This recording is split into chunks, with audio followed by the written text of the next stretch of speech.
Mr. President, a year ago, I stood before this Assembly urging bold reforms of the UN system to tackle the rapidly evolving and increasingly complex global challenges. Today, that call is as urgent as it was then. The planet is heating up. Our climate is in crisis. Oceans are rising. Deserts are spreading, and conflict is engulfing the world. Millions are displaced, poor and without access to basic services. Unfortunately, our multilateral system has proven inadequate in addressing crises such as climate change, inequality, and debt, and it continues to falter in providing any, let alone timely solutions. Without immediate action, humanity will face an unprecedented global crisis. Today, we have no choice but to reject outdated systems and reimagine a framework of international cooperation that works for all 8 million of us in the planet.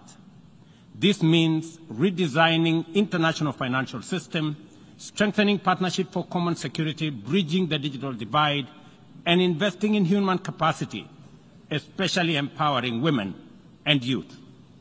The window to achieve this is, however, fast closing.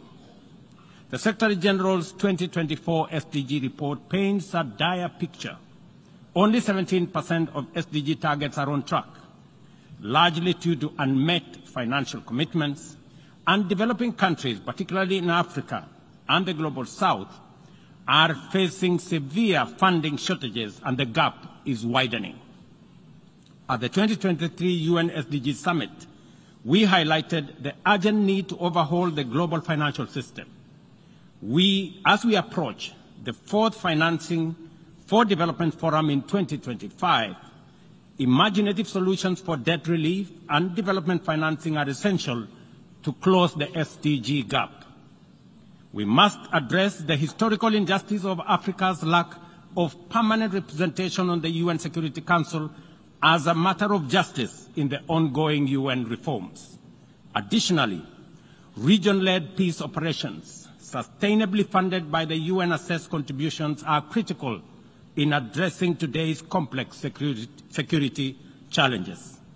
In Kenya, we aim to increase forest cover by 30% by planting 15 billion trees, an effort largely led by our youth.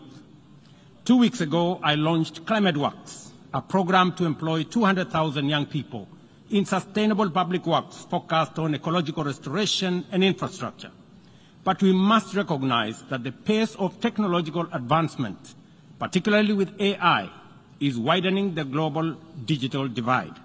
Africa holds critical resources for the tech revolution, yet receives disproportionately low benefits. A year ago, I stood here at this Assembly to declare Kenya's commitment to contribute to an international security support mission to Haiti. Yesterday, I was in Port-au-Prince to witness the significant progress made by Kenya's Africa-led mission, even with the constraints of limited resources. What looked like mission impossible is now a present and real possibility for peace in Haiti. I hosted the inaugural Africa Climate Summit, whose seminal outcome, the Nairobi Declaration, formed the basis of a common African position in multilateral engagement at the COP and other fora.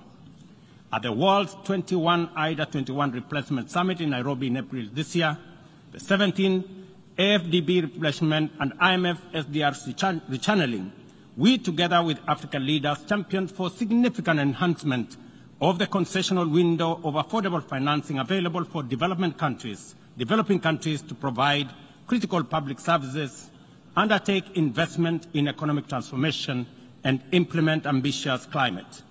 On the basis of this progress, we have achieved under our current inadequate multilateral institutional framework, I am optimistic about what we can achieve under a radically reconfigured multilateral institutional framework. This is why reforms are an urgent necessity that we cannot delay.